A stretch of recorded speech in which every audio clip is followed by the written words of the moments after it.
Everyone, welcome platform of गेटिनिटी।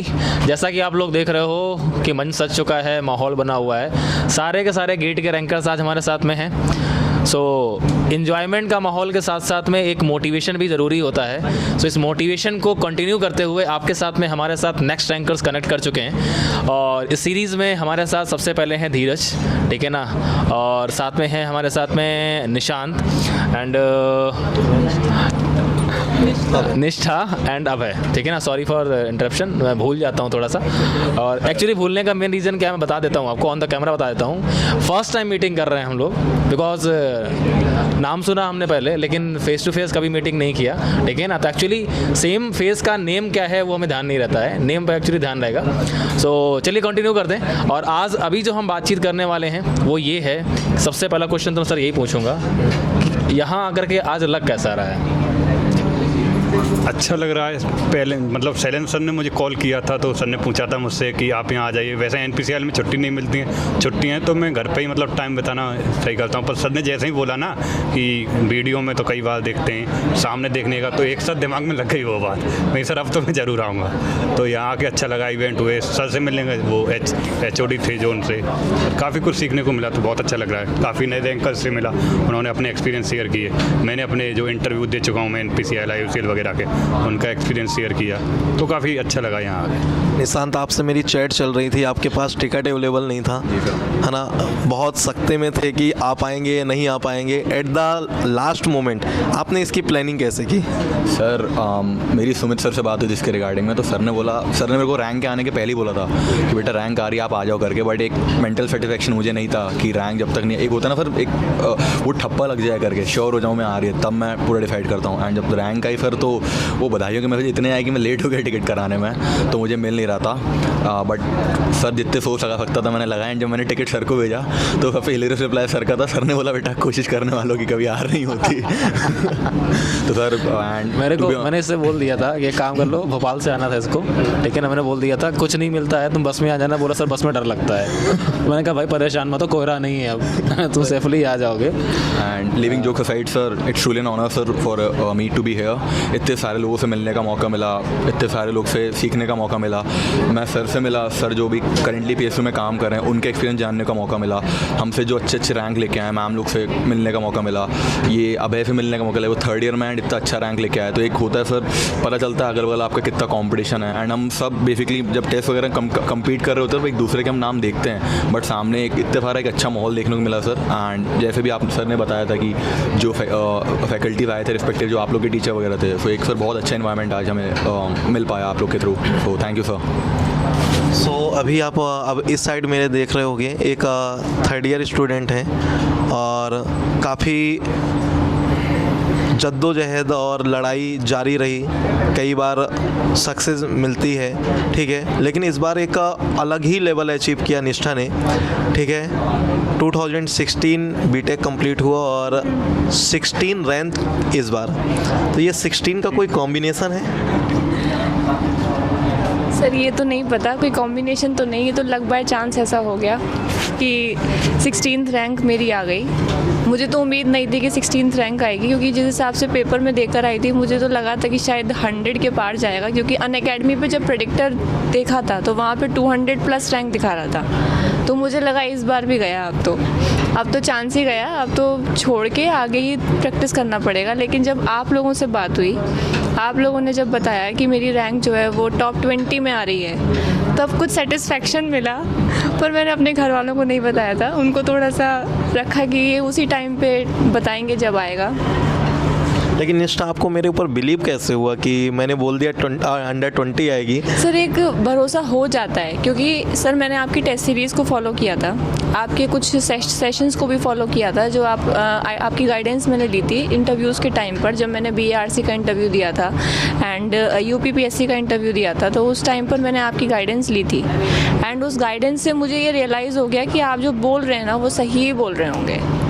तो बस एक कॉल या एक मैसेज आपको मिला इनविटेशन का और आप बीइंग अ गर्ल रेडी भी हो गए कि ठीक है मैं अपनी सिटी से दूसरी सिटी ट्रेवल करके आ जाऊंगी। So yes sir. मैं तो इस इवेंट का वेट कर रही थी कि मतलब नॉर्मली हम लोगों को ऐसे कोई इनवाइट नहीं करता है। ये एक बहुत अच्छी अपॉर्चुनिटी है हम सबके लिए कि हम एक साथ एक ही प्लेटफॉर्म पर यहाँ पर बैठ कर डिस्कशन कर रहे हैं एक दूसरे के साथ। तो ये बहुत बड़ी अपॉर्चुनिटी है हम सभी रैंकर्स के लिए। एक्चुअल में सुमित सर की प्लानिंग और भी काफ़ी कुछ थी, बट हम लोगों को लगा कि अगर पूरी तरीके से सिर्फ इवेंट में ही आपको बिजी कर देंगे तो शायद हो सकता है कि आप लोगों के लिए कि जो मोटो है, क्योंकि सर ने मुझे यही सजेस्ट किया कि सर बुलाते हैं और इनको आपस में इंटरेक्ट करने का टाइम देते हैं, क्योंकि बहुत बार टेस्ट सीरीज़ में हमने देखा होगा कि अभय टॉपर है, सौम्य टॉपर है, या कोई भी एक XYZ हम लोग नाम तो देखते हैं, लेकिन ये अभय है कौन, ये सौम्य है कौन, या निष्ठा है कौन, ये हमें पता ही नहीं होता।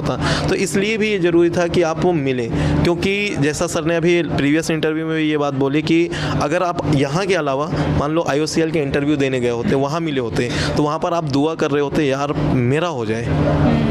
लेकिन अब आज यहाँ मिलने के बाद ना, अब जब आप जाओगे तो आप एक मन में ये भी होगा कि इसका ज़रूर होना चाहिए, फिर ये हो कि यार मेरा हो जाए लेकिन इसका भी हो जाए, भले ये ना हो कि सिर्फ इसी का हो जाए, चलो मेरा भी हो जाए, लेकिन पहले हमारी फीलिंग्स होती हैं मेरा हो जाए। सो ये फीलिंग हमारे लिए इम्पॉर्टेंट थी। और ये जो माहौल है जनरली नहीं मिल पाता, डिफरेंट स्टेट से सारे लोग यहाँ पर कलेक्ट हुए।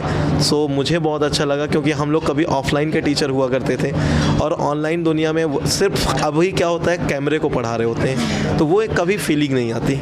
अभय क्या लगता है आपको? 3rd ईयर था और काफ़ी पहले से आपसे हमारा इंटरेक्शन हुआ था, कॉन्टीन्यूसली गाइडेंस चल ही रही थी, लेकिन 3rd ईयर में जो रैंक थी और जो आपने अचीव किया, सो क्या फील आ रहा है? सर मुझे याद है आज भी जब मैं गेट का पेपर लिख रहा था तो स्टार्टिंग के 10-15 मिनट मैंने कुछ क्वेश्चंस किए जो मैंने सब्जेक्ट्स नहीं किए थे, जैसे प्रोसेस कंट्रोल वगैरह मुझे अच्छी उससे मैंने नहीं पढ़ा था, तो लगा कि मतलब अब यही ख्याल आ रहा था कि अगले साल पेपर दिया जाएगा, इस बार जो हो गया सो हो गया। फिर मैं आधा घंटा बीता, मैं सोचा कि अब जो है कुछ तो कर ही लेते हैं, क्योंकि IIT से हैं तो बदनामी अब कॉलेज वाले कर देंगे कि गेट का पेपर लिखने गया था और कुछ नहीं हुआ, क्योंकि मैं एकेडमिक टॉपर हूँ अपने ब्रांच की, और अगर एकेडमिक टॉपर होने के बावजूद गेट में कुछ नहीं होता, क्वालिफाई भी ना करो तो फिर बहुत दिक्कत है। तो फिर मैंने अपने आप खुद को मोटिवेट किया और मैं पेपर देना मतलब दिया अच्छे से, जो भी बन सकता था उस समय। लेकिन जब मैं बाहर निकला तो मुझे अनसेटिस्फाइड फील हो रहा था कि कुछ नहीं हो पाएगा, अगले साल से मैं लगना पड़ेगा वापस से। और मुझे आपकी याद आ रही थी सर कि आपने बोला था कि हाँ गेट ट्रिनिटी की टेस्ट सीरीज वगैरह लगा लो, तो मतलब मैंने वो मिस कर रहा था कि सर काश मुझे लगा लेना चाहिए था, पर एक्चुअली मैं फिर छोड़ दिया था कि अब देखना ही नहीं है, मुझे रैंक प्रेडिक्टर देखना ही नहीं है, अब मैं रैंक आ ही नहीं रही है। तो एक्चुअली मैं एक बार मतलब बीच में हमारा मिड सेमेस्टर की ब्रेक थी, तो मैं राजगीर जा रहा था, तो ट्रेन में ऐसे ही देख रहा था, आपकी उस दिन वीडियो आई थी नो योर एग्जैक्ट रैंक, तो उस 25 तारीख को वो डेट थी, तो मैं देखा तो मैं ऐसा पाया कि 50+ मार्क्स बस 62 बच्चों के आ रहे हैं। तो मैंने सोचा कि 50+ मार्क्स तो आ ही जाएंगे मेरी, एटलीस्ट मैंने इतना कॉन्फिडेंस था कि इतना तो कर दिया है। और एक्चुअली जब आपने इंटरव्यू लिया मेरा तो मतलब मुझे लगा कि हाँ काश ये ऑफिशियल हो जाता जो सर कह रहे हैं तो बात ही अलग होती। फिर मैंने जब एग्जैक्ट रैंक आ गई मेरी और अंडर 100, तो मैंने काफ़ी खुश हुआ मैं। उसके बाद मैं सोचा अब तो मिलने चलूँगा, क्योंकि मैं यूट्यूब का स्टूडेंट रहा हूँ, तो यूट्यूब का स्टूडेंट रहने और उसके बाद अपने फैकल्टी से लाइव मिलने का मज़ा ही कुछ और है, मोटिवेशन ही कुछ और है। तो मैं फिर वेटिंग टिकट लेके सर सीट पे बैठ के बस आया मैं आपसे मिलने। एक्चुअली अगर बात करें ना, सो यूट्यूब एक ऐसी चीज़ है जहाँ भीड़ है, और वो भीड़ से आपको अगर अलग होना है तो अपना मुकाम बनाने के लिए आपको अपना हाथ उठाना पड़ेगा। तो ऑडियंस में जब तक अपना हाथ आप उठाएंगे नहीं तब तक आप भीड़ से अलग नहीं होंगे।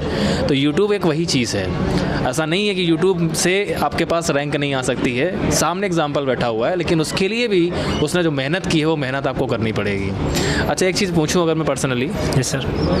लगभग 4 घंटे हो चुके हैं इवेंट में आए हुए। Yes sir. सबसे जूनियर तुम यहाँ पे हो। Yes sir. बिकॉज ऑल जितने भी यहाँ पे हैं सब फाइनल ईयर्स हैं, टॉपर्स हैं, तुम 3rd ईयर के हो और दूसरा जो है अविरल है, 2 ही 3rd ईयर के हैं। Yes sir. किसी ने रैगिंग तो नहीं ली? नो सर, अब तक तो नहीं ली, पर सामने वाले भैया ने कोशिश की थी। चलो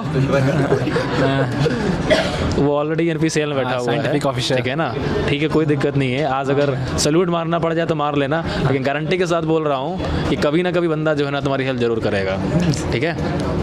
एक्चुअली सर अगर बात करें ना तो मेन चीज़ है हमारा जो टैगलाइन है कि वी आर द फैमिली, और इस गेट ट्रिनिटी फैमिली में अगर सेलिब्रेशन अगर ये अपने घर में करे, ये अपने घर में करे और मैं अपने घर में करूँ, तो फैमिली किस चीज़ की है। तो फैमिली एक साथ होनी चाहिए, और फैमिली का माहौल जो है ना वो इस तरह से ही बनता है जैसे आज हम लोग बना रहे हैं, सब एक साथ मिल करके, एक दूसरे के थॉट्स जान करके, ठीक है। तो ये सबसे इंपॉर्टेंट चीज़ होती है। अब आते हैं अपने नेक्स्ट क्वेश्चन की तरफ कि अभी इस प्लेटफॉर्म पर ज़्यादा टाइम तो नहीं हुआ है, लेकिन पिछले लगभग 7 महीने के अंदर में जो भी तुमको मिला है उसमें से सबसे बेस्ट पार्ट आपके लिए था प्री गेट, देन सेकंड आपके लिए इंपॉर्टेंट था that was the bark.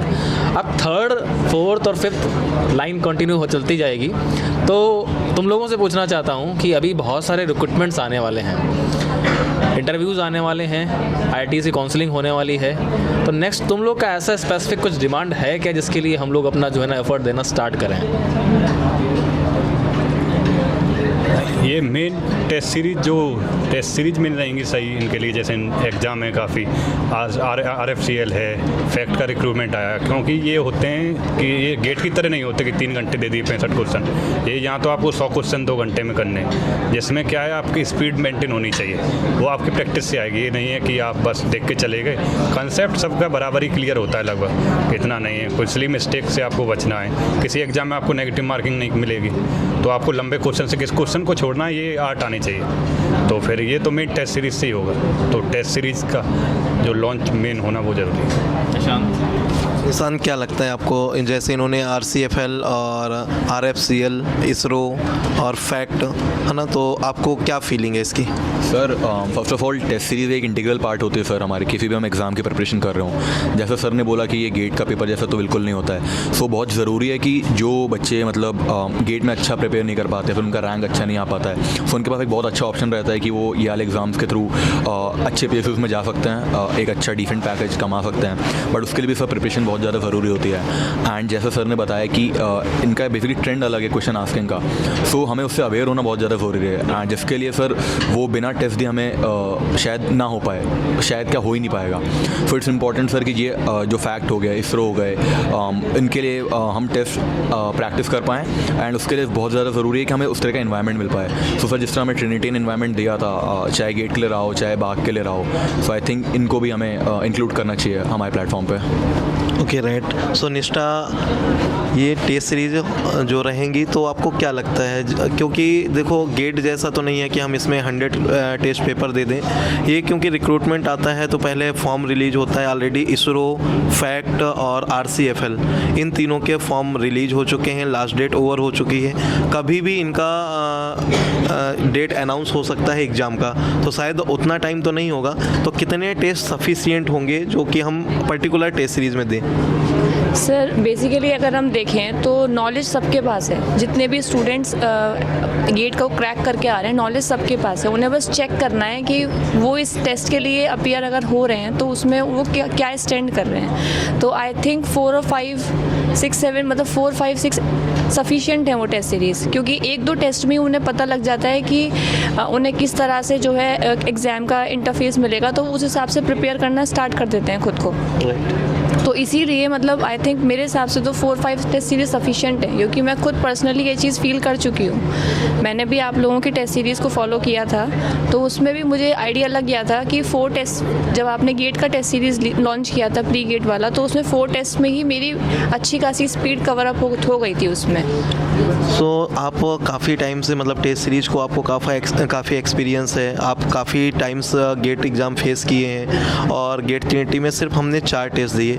So number of test important है या फिर quality? Sir quality test important है, नंबर ऑफ़ टेस्ट से कुछ नहीं होता, क्वालिटी टेस्ट इम्पॉर्टेंट है। इंटरफेस आपको सेम मिल रहा है और क्वालिटी क्वेश्चंस मिल रहे हैं, तो वही सबसे इम्पॉर्टेंट है, एक क्योंकि हम उसमें टाइम स्पेंड कर रहे हैं ना सर, राइट, इसीलिए। सो अब है क्या लगता है, बहुत सारे स्टूडेंट होते हैं, अभी आप 3rd ईयर में हो और अभी आपकी जर्नी बाकी है, सो कॉस्ट पे आके हमेशा बच्चा ये सोचता है कि मैं टेस्ट सीरीज़ ले पाऊँ नहीं ले पाऊँ, या हर एक किसी भी एक रिक्रूटमेंट के लिए मैं टेस्ट सीरीज़ क्यों परचेज करूँ। तो कितनी एक ऑप्टिमम कॉस्ट किसी टेस्ट सीरीज़ की हमें रखनी चाहिए कि बच्चे को ये ना सोचना पड़े कि मैं लूँ या नहीं लूँ, उसको बस ऑप्शन मिले, उसे लगे 5 टेस्ट हैं, जैसे कि हमें इसकी प्रिपरेशन करनी है, 5 टेस्ट दे के भी हो जाए, क्योंकि 2 टेस्ट सीरीज़ से हमने ये प्रूव कर दिया है कि अगर हम टेस्ट सीरीज़ देंगे तो उनका लेवल क्या होगा, और गेट या बार या कोई भी रिक्रूटमेंट हो उसमें उस टेस्ट सीरीज़ से एज इट इज़ क्वेश्चन आने के चांसेस कितने होंगे। तो आपको क्या लगता है कि कितनी कॉस्ट इसकी रखी जाए? सर एक्चुअली मेरा मानना है कि मैंने गेट ट्रिनिटी के एक्चुअली टेस्ट दिए तो नहीं, पर क्वेश्चन सारे सॉल्व किए हैं, ऑफलाइन सॉल्व किए हैं, सीनियर से मांग के सॉल्व किए हैं, और मैं इससे पाया कि उसके क्वेश्चंस का जो लेवल है वो परफेक्ट है, मतलब डिसेंट अनमैचेबल लेवल से क्वेश्चंस के सारे एप्टीट्यूड्स के, मैथमेटिक्स के भी सारे क्वेश्चंस सिंक्रोनाइज्ड वे में डाले गए हैं कि हाँ ये इंपॉर्टेंट है, वो टॉपिक इंपॉर्टेंट है, कॉम्प्लेक्स नंबर इंपॉर्टेंट है, न्यूमेरिकल मेथड्स भी काफ़ी दी गई। तो मेरे अकॉर्डिंग अगर गेट की टेस्ट सीरीज की कहें तो 1500 to 2000 it may varies, but in between it should be lie for GATE, and for the specific test series like HPCLs, RCFLs, ISRO, BARC, 10 max to max 10 test series is more than sufficient, and it should cost lying in the range between 200 to 300. So sir सबकी demand यही है test series, तो क्या लगता है अब finally अब आप डिसाइड करिए, क्योंकि टेस्ट सीरीज का पूरा आप देखते हैं, तो टेस्ट सीरीज के लिए पर सब रिक्रूटमेंट कितने टेस्ट होंगे और क्या कॉस्ट में रिलीज करेंगे? सर सबसे पहले आपको याद दिलाना चाहूँगा कि एक्चुअली इसरो का रिक्रूटमेंट सबसे पहले आया था, जिसका अभी केमिकल इंजीनियरिंग का एग्जाम नहीं हुआ, बाकी ब्रांच का हो चुका है। तो इसरो के लिए आप लोग प्रिपेयर कर रहे होगे, तो सबसे पहले टेस्ट सीरीज आपको इसरो की मिलेगी। बच्चों ने बोला कि 4 to 5 टेस्ट जो है ना सफिशिएंट होते हैं, तो हम भी ऐसा ही प्लान करेंगे आपके लिए, ठीक है। सो इसरो की टेस्ट सीरीज आएगी, उसमें आपके 5 टेस्ट होंगे, मॉक टेस्ट होंगे। लेटेस्ट पैटर्न जो आपका है 85 क्वेश्चंस प्लस 15 क्वेश्चंस का, वो पैटर्न आपका फॉलो किया जाएगा, ठीक है ना। 2 घंटे का जो पेपर डिसाइडेड है वो पेपर का ड्यूरेशन वही रहेगा, इंटरफेस आपका वही रहेगा, और सबसे बड़ी चीज़ ये है कि आपके पास में जो क्वेश्चंस इसरो में मिलेंगे मॉक टेस्ट में, उनमें से कुछ PYQs भी होंगे। एक्चुअली जैसा कि अभी बोला, अभय ने बोल दिया कि एक्चुअली बाकी जितने भी हमारे पास एग्जाम्स होते हैं उसमें नंबर ऑफ टेस्ट आप ज़्यादा बढ़ाओ, लाइक गेट के अंदर, क्योंकि वहाँ कॉन्सेप्ट टेस्ट होता है, लेकिन इस एग्जाम के अंदर कॉन्सेप्ट टेस्ट नहीं होने वाला है। यहाँ पर आपके पास बेसिक फंडामेंटल्स कितने स्ट्रॉन्ग है वो टेस्ट किया जाएगा। इसमें चाहिए स्पीड आपकी, नंबर ऑफ क्वेश्चन ज़्यादा होंगे, टाइम कम होगा, इसलिए स्पीड मेंटेन करने के लिए आपको 5 टेस्ट भी अगर दिए जा रहे हैं वो मोर देन सफिशिएंट है। कॉस्टिंग की अगर बात करते हैं, सलेन सर ने अगर पूछा है, तो ये इसरो की जो टेस्ट सीरीज आपको मिलने वाली है, ये इसका कॉस्ट अप्रॉक्सीमेटली आपके पास में जो बच्चों ने बोला 200 के आसपास, लेकिन अगर आप अर्ली बर्ड ऑफर में जा रहे हैं तो इसका कॉस्ट ओनली 99 रुपीज़ रहने वाला है। जैसा कि हमारे बाकी जितने भी टेस्ट सीरीज आपने देखा है उनका जो कॉस्ट रहता है वही कॉस्ट इसका रहने वाला है, only 99 rupees. I think movie का टिकट भी इससे महंगा ही होता है सर। Right sir. और सेकंड आपका जो टेस्ट सीरीज आएगा वो that will be Ramagundam fertilisers corporation limited, RFCL का होगा वो, और इसके अंदर भी आपका जो पैटर्न है उसके अंदर में that is technical and non technical, और वो टेस्ट सीरीज के अंदर भी आपको 4 to 5 टेस्ट मिलने वाला है, और इसका भी कॉस्ट आपका जो है ना वो 200 के आसपास होगा। और अर्ली बर्ड में ये टेस्ट सीरीज भी आपको 99 रुपीज़ में मिलने वाला है। ये सेकंड टेस्ट होगा आपका। एंड थर्ड अगर आपसे बात करता हूँ वो है आपका FACT fertilisers and chemicals Travancore limited, ठीक है, जिसका रिक्रूटमेंट अभी रिसेंटली आपका रिलीज हुआ है। इसका टेस्ट सीरीज भी आपको मिलेगा, इसके अंदर भी आपको 5 टेस्ट मिलने वाले हैं। इसमें मैक्सिमम क्वेश्चन जो होंगे वो आपके PYQ से रिलेटेड होंगे, लेकिन मेरा सर एक प्लान ये था कि फैक्ट का प्रीवियस ईयर पेपर मेरे पास है, बच्चे डिमांड करते हैं, ठीक है ना, तो क्यों ना वो फैक्ट का प्रीवियस ईयर पेपर आपको मॉक टेस्ट के फॉर्म में दिया जाए। चेक करिए स्पीड अपनी कितनी है आपकी, चेक करिए कितने कॉन्सेप्ट्स आपके स्ट्रॉन्ग हैं, लास्ट ईयर जिसने अगर पेपर दिया है उसके कितने मार्क्स आए हैं, और आप अगर इस बार दे रहे हो तो आपके कितने मार्क्स आ सकते हैं। तो फैक्ट का previous year paper mock test के फॉर्म में मैं अपलोड करा दूंगा। ये प्रॉमिस मैंने पहले भी यूट्यूब में किया, लेकिन सर फ्री नहीं देना, फ्री की वैल्यू नहीं है, क्योंकि हमने BRC की टेस्ट सीरीज फ्री दिया कर देते हैं। हाँ, या तो किसी में इंक्लूड करेंगे या मिनिमम कॉस्ट 5 रुपीज़ दे देंगे, वो चलेगा, लेकिन 0 नहीं, क्योंकि बच्चे उसका मिसयूज क्या करते हैं, आएंगे ज्वाइन करेंगे 5 मिनट देखेंगे लिव करके चले जाएंगे। बार के हमने टेस्ट नंबर 1 फ्री कर दिया, उसमें 300 कुछ बच्चों के जो मार्क्स थे वो 0 से 10 के बीच में थे। सो गाइज़ ये 3 गुड न्यूज़ आपको मिल चुकी हैं, ठीक है, बाकी गुड न्यूज़ भी आपको मिलती रहेंगी हमारे साथ में, और सेशन को ज़्यादा लंबा ना खींचते हुए, बिकॉज अभी यहाँ इंजॉयमेंट का माहौल है तो इन्जॉय भी करेंगे। बीच में लोग का टाइम चुरा करके मैंने जो है ना आप लोगों के साथ इंटरेक्शन करा दिया था, ठीक है, तो बहुत जल्द आपसे होपफुली नेक्स्ट मीटिंग के साथ मुलाकात करेंगे, और इन सभी को गेट यूनिटी फैमिली की तरफ से बेस्ट ऑफ लक। ये जहाँ भी पहुँचे अपने मुकाम को हासिल करें, टॉप लेवल तक पहुँचे, टॉप मैनेजमेंट तक पहुँचे, और अपने जूनियर्स की हमेशा हेल्प करते रहें, मैं यही बोलूँगा इनसे, ठीक है। तो best of luck all of you. At the end मैं हमेशा यही बोलता हूँ कि ऑनेस्टी हमेशा बना के रखें। तो उस ऑनेस्टी के लिए हम केमिकल इंजीनियर्स हैं, कहीं भी होंगे सबसे पहले तो अपने जूनियर्स की हमेशा हेल्प करेंगे। और ये जो भी गेट 380 है आप ही लोगों से मोटिवेट होके मैंने स्टार्ट किया है। कॉस्ट अब आप लोगों ने देख लिया, चाहे टेस्ट सीरीज हो, कोर्सेज हो, कुछ भी हो, ऑप्टिमम मिनिमम ही रखेंगे। बस एक जो मुझे सबसे चीज़ अपनी जीत लग रही है कि हमारे कॉस्ट को देख के और प्लेटफॉर्म भी अपनी कॉस्ट कम करने को मजबूर हो गए। तो कम से कम एक पहली सक्सेस तो हमें इस बात की मिली और आगे भी हम ट्राई करते रहेंगे। सो ये फीलिंग मोस्ट इम्पॉर्टेंट है, आप लोगों के आज टी शर्ट में भी दिख रहा है। और आज फीलिंग मोस्ट इम्पॉर्टेंट था का गेम भी हुआ, इवेंट भी वही है। सो फीलिंग मोस्ट इम्पॉर्टेंट है। इसी टैग के साथ आज का ये सेशन हम लोग फिनिश करेंगे। बस हंसते रहिए, मुस्कुराते रहिए, आगे बढ़ते रहिए। अब है आप कुछ लास्ट में कुछ बोलना At चाहते the हैं? end, I would like to dedicate my top 100 gate rank to you, both of the faculties. Thank you. So बस अभी एक अनाउंसमेंट और, हम लोग प्लानिंग तो कर रहे हैं आगे आने वाले बच्चों की। आप लोगों के लिए प्लानिंग यही है कि जो हमारा ये ग्रुप है, इस ग्रुप का नाम चेंज हो जाएगा अभी आज के बाद। और इसमें जो भी हमारे टॉप 100 रैंकर्स हैं या 150 रैंकर्स हैं, उन सभी को इस ग्रुप में ऐड कर देंगे। वो अपना एक्सपीरियंस शेयर करें, हम उसमें आपको GD GT के टॉपिक शेयर करेंगे। ठीक है, उसमें आगे का आपका गाइडेंस कि कैसे आपको कौन से PSUs के लिए देना है। कोई भी PSUs में कहीं पर एक भी वैकेंसी आती है तो सुमित सर की रिस्पॉन्सिबिलिटी होगी कि उसमें नोटिफिकेशन आना चाहिए कि आपका ये रिक्रूटमेंट इस दिन से स्टार्ट हो रहा है। और उन सभी रिक्रूटमेंट के लिए गेट हो नॉन गेट हो, गाइडेंस हमारी रिस्पॉन्सिबिलिटी है। सो चलिए सर, ये वाला सेशन ये ओवर करेंगे और अदर बच्चे भी क्यू में हैं। So thank you guys for connecting us and best of luck and see you soon. Thank you.